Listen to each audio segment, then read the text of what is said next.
Mənə verilən ömrün dəyərin diye qədrin bilməmişəm mən.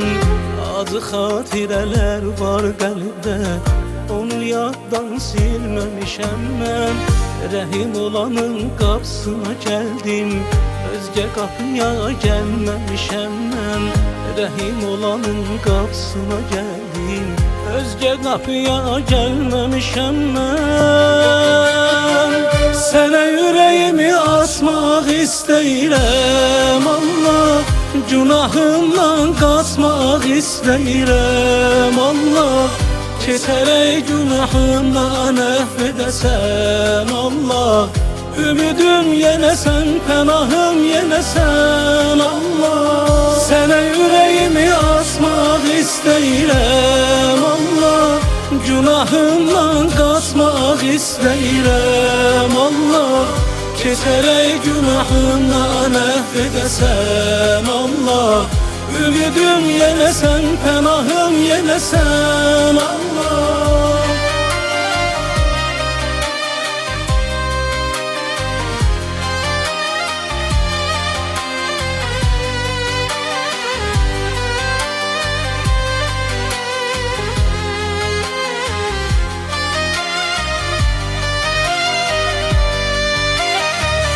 Özelimlə qəlbimi əfsus, günahımla dağlamışam mən.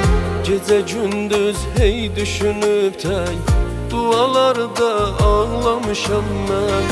Sığınıb an mərhəmətinə, ümidimi bağlamışam mən.